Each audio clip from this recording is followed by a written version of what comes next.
अस्सलामुअलैकुम नाज़रीन, लाहौर 42 से मैं हूं आपकी होस्ट फराह इकबाल। नाज़रीन, आपने कभी सोचा है अगर दुनिया में रंग ना होते दुनिया कितनी बेजान होगी।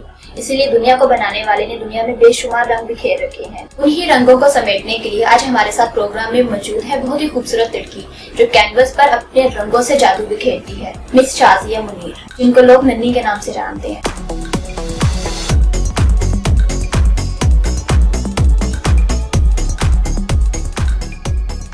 अस्सलामुअलैकुम शाज़िया जी, कैसी हैं आप?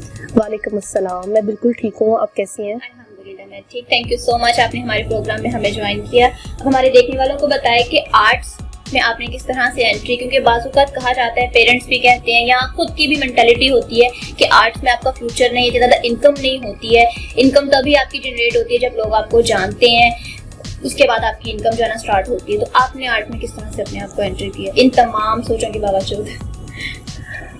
असल में मुझे शुरू से ही बहुत शौक था पेंटिंग करने का, बचपन से ही। लेकिन जो मुझे मोटिवेट किया है वो मेरे अब्बू ने किया।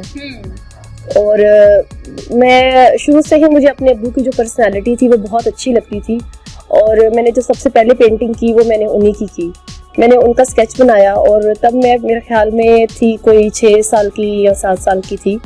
तो मैंने उनकी पेंटिंग बनाई और मैंने जाके अब्बू को कहा कि अब्बू ये कौन है ना। तो उन्होंने मुझे कहा कि ये तो मैं, जी। तो मुझे उधर से ना, मतलब उन्होंने मुझे बहुत, मतलब वो खुश हुए कि मतलब एक बच्ची है छोटी सी और उसने किसी से सीखा नहीं है। इतनी बड़ी बात होती है कि उसकी बेटी इसका स्केच बना, हाँ जी, है कि ये मैंने आपकी पिक्चर बनाई जी।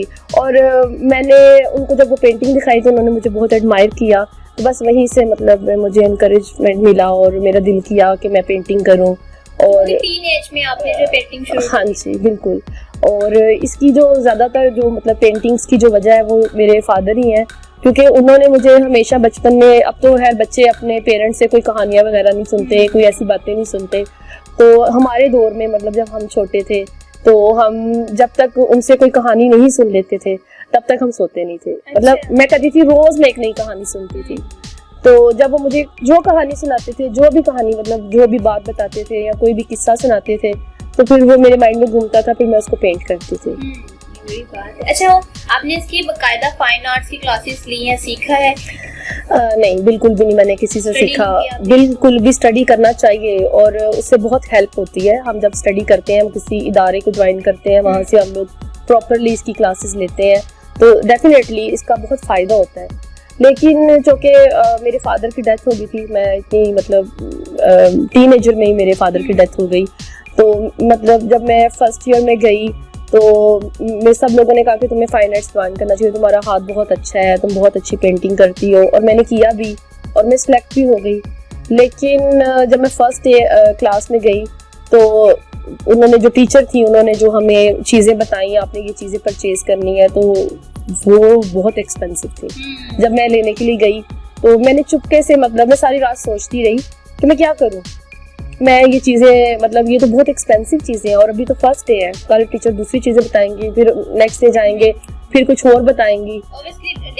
हाँ जी, तो बिल्कुल। तो मैंने बहुत सोचा, फिर मैं 2 दिन मैं इसके ऊपर सोचती रही। फिर मैंने फाइनली डिसाइड किया कि मैं अपना सब्जेक्ट चेंज कर लूँ। तो मैंने अपना सब्जेक्ट चेंज कर लिया और घर में मैंने किसी को नहीं बताया, क्योंकि इससे मेरी अम्मी हर्ट होती है, उनको दुख होता है, क्योंकि उन्हें पता था कि मुझे बहुत शौक था पेंटिंग का। कि फाइनेंशियली की वजह से आपने अपना सब्जेक्ट चेंज किया? बिल्कुल। और टीनेजर से ही, मतलब जब मैं, मेरा ख्याल है 18, 19 या 20 की मतलब होंगी, तो मैंने साथ ही जॉब भी स्टार्ट कर दी थी। जी बिल्कुल। तो इस वजह से मैं बहुत ज़्यादा टाइम नहीं दे सकी पेंटिंग को। और उसके बाद अभी तक स्टिल जॉब कर रहे हैं हम लोग। तो लेकिन इसमें कोई शक नहीं है, अगर आप पैशन अपना कर रही हैं, कोई जॉब कर रही हैं, खुद को और घर वालों को सपोर्ट कर रही हैं, तो आपका जो पैशन है पेंटिंग के लिहाज से वो अभी भी काबिले तारीफ है, इसमें कोई शक नहीं है। ओके शाज़िया जी, आप मुझे बताएं कि आर्ट आपके नज़दीक क्या है, किस नज़र से देखती हैं आप इसे? आर्ट जो होता है ना, मेरे ख्याल में जो आर्ट है वो किसी भी जो आर्टिस्ट है ना, उसकी फीलिंग्स होती हैं, उसके थॉट्स होते हैं, और वो अपने थॉट्स को, अपनी फीलिंग्स को दूसरे लोगों के साथ शेयर करता है कलर्स के ज़रिए, पेंटिंग के ज़रिए। जैसे एक राइटर लिखता है और वो जो भी है उसको पढ़ते हैं, इसी तरह जो पेंटर है वो अपनी पेंटिंग के जरिए जो भी उनके माइंड में चल रहा है या उनके साथ जो भी हालातों वाक़यात चल रहे हैं वो उनको एक्सप्रेस करते हैं। अच्छा, शाज़िया जी कहते हैं कि पेंटिंग्स बातें करती हैं। बाजू का जो आर्टिस्ट होते हैं, जो तख्लीक कर रहे होते हैं, वो लोगों को अपने पेंटिंग्स के जरिए कोई मैसेज कन्वे करना चाहते हैं। तो आप अपने पेंटिंग्स के थ्रू लोगों को क्या मैसेज कन्वे करना चाहती हैं? मैं शुरू से ही, मुझे ना अपने रिलीजियस से बहुत ज़्यादा प्यार है और सभी रिलीजियस की मैं रिस्पेक्ट करती हूँ, चाहे वो हिंदुइज्म है, चाहे वो क्रिश्चियनिटी है या वो सिखिज़म है। मैं सभी रिलीजियस को पढ़ती भी हूँ, मैं बुक्स रीडिंग करती हूँ और उसके बाद मैं डिफरेंट, जैसे जो भी हालातों वाक़यात गुजरे हैं, हिस्ट्री जो है उनको पेंट करती हूँ। जैसे मैं इंडियन पेंटिंग्स भी करती हूँ। मैं जो बाबा गुरु, मतलब आप हर रिलीजियस को पढ़ती हैं, स्टडी करती हैं और जो आपके माइंड में स्केच बनता है आप वो कैनवस पे उतार के लोगों को स्केच के थ्रू जो है ना उनको बताना। जी बिल्कुल, जो मुझे बहुत रिलीजियस को प्रमोट करती है। जी बिल्कुल, जो चीज मुझे बहुत फैसिनेट करती है उसको मैं कैप्चर कर लेती हूँ, मतलब उसको मैं पेंट कर लेती हूँ। बहुत अच्छी बात है। अच्छा, बीइंग अ वर्किंग वुमेन, एक औरत के लिए काम करना बहुत ही डिफिकल्ट हो जाता है, तो आपको क्या मोटिवेशन मिली? क्योंकि फर्स्ट मोटिवेशन जो आपको मिली थी आपके फादर से मिली थी, क्योंकि आपने उनका स्केच बनाया, वो काफी आप अप्रिशिएट किया उन्होंने। तो अभी आपको डेली बेसिस पे एक मोटिवेट पुश चाहिए होता है, क्योंकि अभी आपने बोला कि आप वर्किंग करती हैं, सपोर्ट कर रही हैं खुद को भी और फैमिली को भी, और पैशन भी साथ लेके चल रही हैं। और पैशन और प्रोफेशन, मतलब शौक को और पेशा जो आपका होता है काम को, उन दोनों को साथ लेके चलना बीइंग अ वुमेन बहुत डिफिकल्ट होता है। नहीं, बिल्कुल भी मुश्किल नहीं होता। अगर हम हर चीज़ को तरीके से करें तो बिल्कुल मुश्किल नहीं होता। देखिए, ये मेरा जो है प्रोफेशन तो मेरा मेकअप आर्टिस्ट है, मैं एक मेकअप आर्टिस्ट हूँ। मैंने रिफ्लेक्स में काम किया, अभी फिलहाल मैं स्विस लॉन्च में as a makeup artist, signature makeup artist काम कर रही हूँ। और पेंटिंग जो है वो मेरा प्रोफेशन नहीं है, वो जस्ट मेरा एक शौक है, पैशन है। हाँ जी, तो जब मुझे फ्री टाइम होता है, ऑफ डे होता है, तो मैं पेंटिंग्स करती हूँ और मैं अपनी पेंटिंग्स सब कलेक्ट करके अपनी अच्छी सी कोई एग्जीबिशन करना चाहती हूँ। इन फ्यूचर्स करना जी इंशाल्लाह। अच्छा, अभी तक आपने कोई एग्जीबिशन जो है अपनी पेंटिंग्स की नुमाइश के लिए नहीं की है? नहीं, बिल्कुल भी नहीं। इन फ्यूचर करना चाहती हैं? इंशाल्लाह करूंगी। ओके शाज़िया जी, आर्टिस्ट जो होते हैं वो अपनी सराउंडिंग्स को बहुत ज्यादा ऑब्जर्व करते हैं, मतलब उनकी स्ट्रॉन्ग ऑब्जर्वेशन बहुत ज्यादा होती है, वो चीजों को ऑब्जर्व करके अपनी पेंटिंग में जो है ना उसको उतारते हैं। तो आप इसके बारे में क्या कहना चाहेंगे? बिल्कुल ऐसा ही करते हैं, लेकिन मैं थोड़ा सा डिफरेंट है। मतलब मैं बुक्स पढ़ती हूँ पहले और मैं अपने ख्यालों में रहती हूँ। जो चीज मुझे अच्छी लगती है मैं इधर उधर ज्यादा नहीं देखती। अच्छा, बिल्कुल भी नहीं देखती। आप इमेजिनेशन है आपकी? बिल्कुल, मैं जो इमेजिन करती हूँ, जो सोचती हूँ, बस मैं वो पेंट करती हूँ। चलिए, इमेजिन की बात की जाए तो अभी सडनली ये होता है कि अभी आप जॉब भी कर रही हैं साथ में, तो कोई माइंड में बात आ गई, नहीं मैंने इसको फौरन पेपर पे स्केच करना है, तो किस तरह से ये ख्यालात आपके माइंड में जो है डेवलप होते हैं?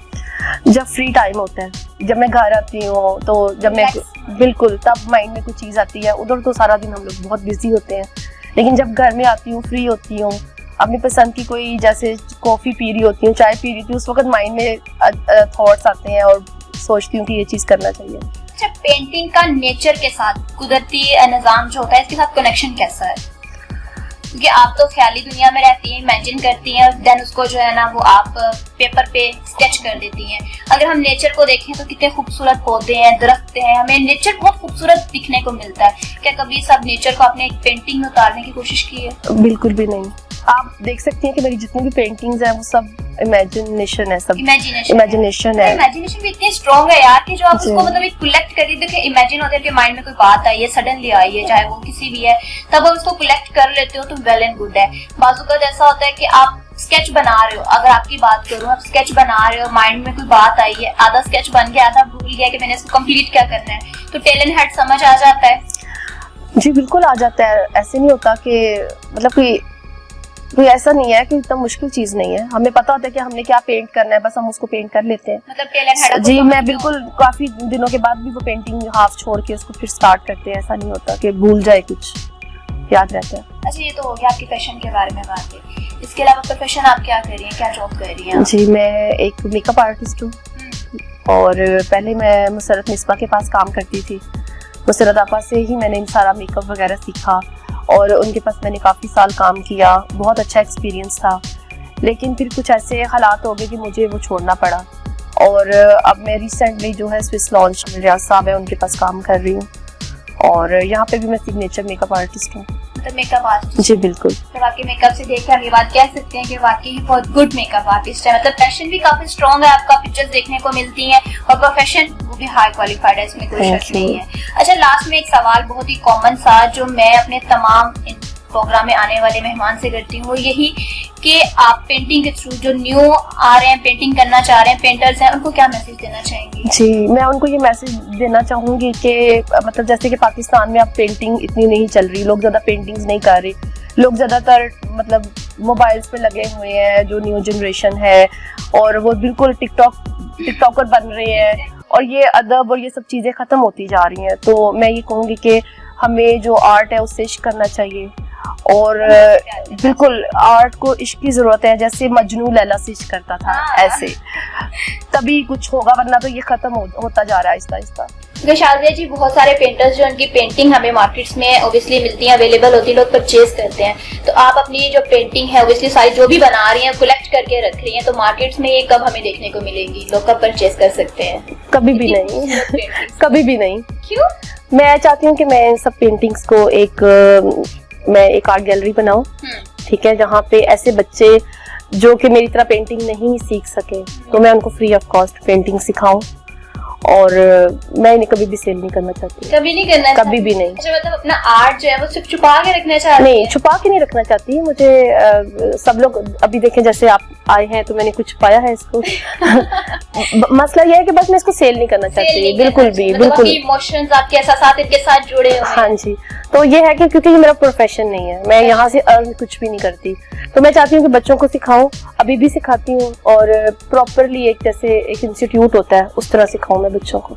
तो ये बात बिल्कुल ठीक है कि शौक को बेचा नहीं जा सकता। जी, thank you so much Shazia ji, बहुत अच्छा लगा आपसे बात करके, आपने अपना कीमती वक्त हमारे प्रोग्राम के लिए निकाला, thank you so much. Welcome.